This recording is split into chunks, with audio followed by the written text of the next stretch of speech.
Alright, I'm heading back up Canal Street for a daily carpool.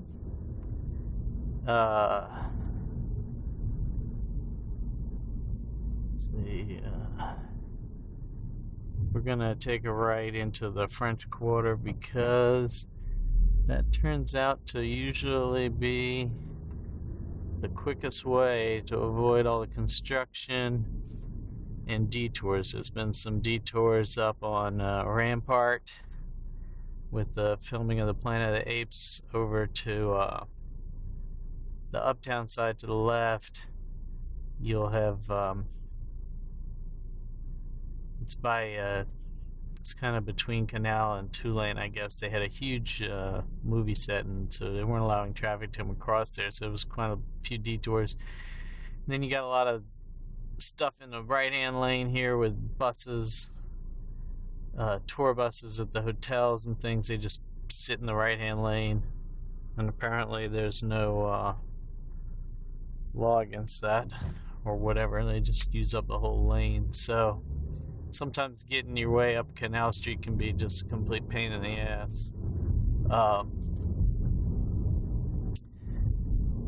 So I tend to cut in on charters and head up by the cathedral, get up to Orleans. It's a great way to get to Mid-City. And I think I'm going to go by Abiona House first for Evan's pickup, and then we'll go to the equestrian farm for the equestrian camp pickup. Trying to think what we can see from this direction that's different than what we saw this morning. Right now, nothing, but I'm going to turn into the quarter in just a second. Oh, that's the street preacher right there. I hope I caught him on my thing. He comes out with a megaphone. He's got like 3 different places he kind of camps out. Alright, we're going to head into the quarter. Try not to hit any pedestrians while I'm filming.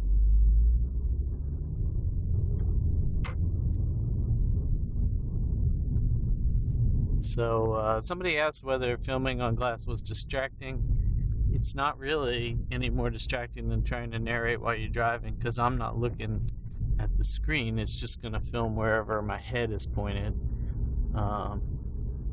It's a one-way street, jackass. That's something that really annoys me. The cyclists do need to obey the rules. Next thing you know, they're going to kill a pedestrian who's not looking that way. And but I'm generally pro-cyclist. I don't want to be misrepresenting anything there. I think cycling's great. I just think they have to obey the rules. So this is French Quarter. I'm sorry I missed a few narrative spots. The Royal Sonesta. Got a lot of hotels, obviously, in the French Quarter. We're going to cross Bourbon Street right now. Going through the quarter just ends up being a little quicker than Canal Street, even though you have to deal with the pedestrians and the Lucky Dog carts. So it's pretty easy. Once you cross Bourbon, you're out of here. We're going to swing up Basin past the St. Louis Cemetery number 1, and we'll be on our way up Orleans right to Mid-City, quick and easy. So maybe later in the week, try to take a walk up Bourbon Street or Royal Street at night, see how it does with the night photography. Yeah, even though it's just a one-way street, you really got to look both ways. You get some idiot cyclists coming wrong way on a one-way street. And so we're going to cross Rampart here. Rampart is the boundary, the northern, I guess northwestern maybe, boundary. It runs kind of southwest to northeast boundary of the French Quarter. The Vieux-Carré district is effectively bounded by canal, rampart, and esplanade on the downriver side. And that makes the Vieux-Carré district, which is the French Quarter. I assume you probably already know that the French Quarter is called that because we were owned by France, but of course the architecture in the French Quarter is almost all entirely Spanish because of damage due to fires. So it's all actually from the period where the Spanish owned it, and then they gave it back to the French briefly before they sold it to the Americans. And Thomas Jefferson was part of the Louisiana Purchase. You should be able to see the St. Louis Cemetery No. 1 right there.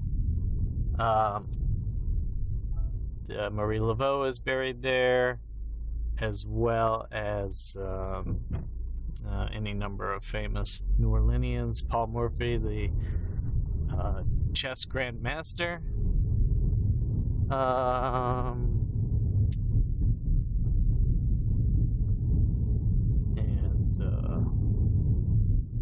Past mayors, I think Homer Plessy, and Nicolas Cage has a tomb there, but he's hopefully not in it right now. And it's a pretty significant pyramid tomb. It's kind of wacky. You can find it on the internet. Although I don't know, maybe he's going to sell that tomb. I think he sold his houses in New Orleans. So we're going up Orleans Basin, which is going to become Orleans. Basin's called Basin.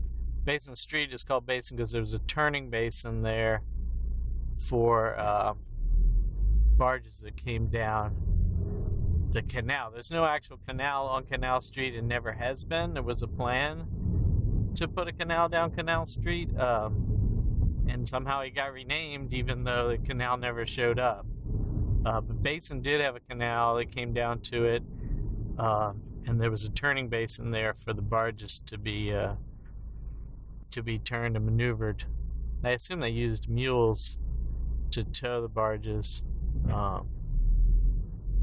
and I guess the waterway became a railway, and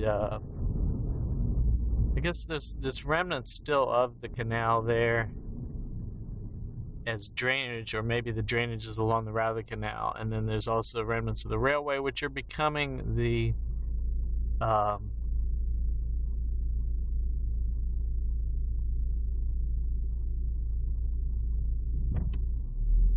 they're becoming a multi-purpose linear park cycleway. Thinking if we can drive to it, we'll be over there.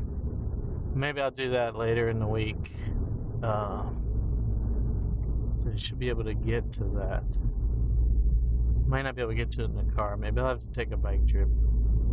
Anyway, that's going to be cool, but it's probably a little while off before we get that. Don't know if I have time to get to where it crosses. Sorry, it's messing up my narration, thinking about going over that way, but we're going to come up to Bayou St. John, so I guess I'll just talk a little bit about that. So we're on Orleans Avenue right now. A lot of the housing development you'll see to my left has been rebuilt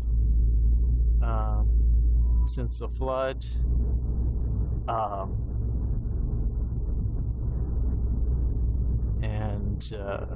So that's public housing, obviously. And we're going to cross Broad here.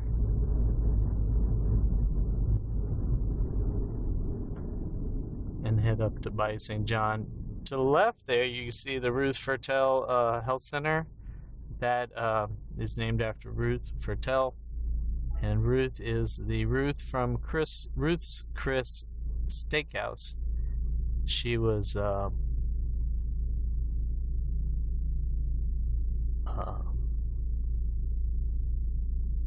she bought the steakhouse from Chris, so it was Chris Steakhouse. She bought it, kept the name, and it became Ruth's Chris Steakhouse. And of course, they're worldwide now, I guess.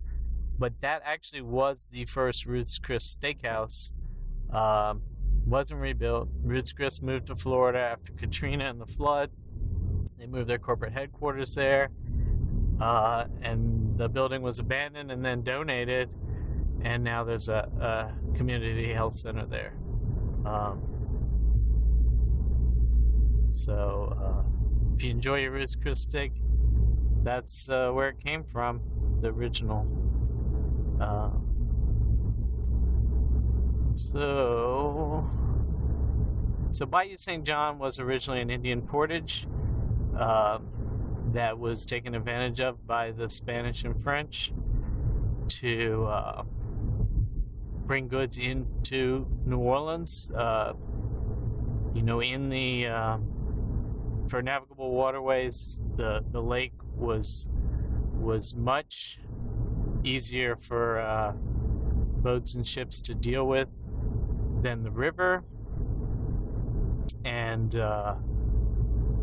they would bring in goods and they would warehouse them near the lake and bring them into the city on barges, presumably with mules, in the early days. So we're now in Mid-City. To the right, you can see the American Can Company. I think there's supposed to be a movie being made with Denzel Washington playing the main part. I think it's going to be called American Can, about the events of the flood after Katrina and the failure of the levees.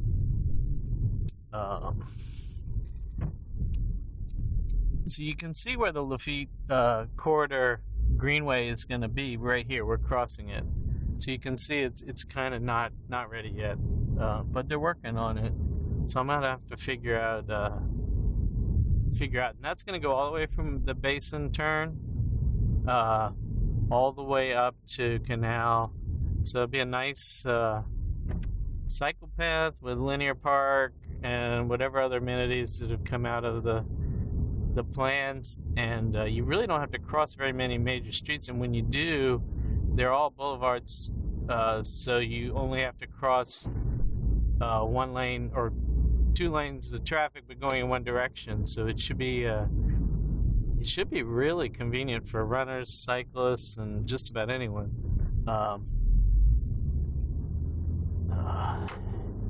I need to remember to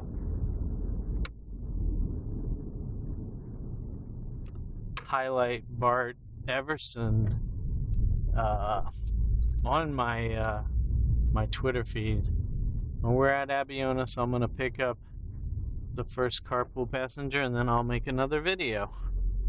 But I'll have to remember to highlight Bart Everson. He's been instrumental in the Lafitte Greenway project, as well as being an influential blogger and a good all-around guy.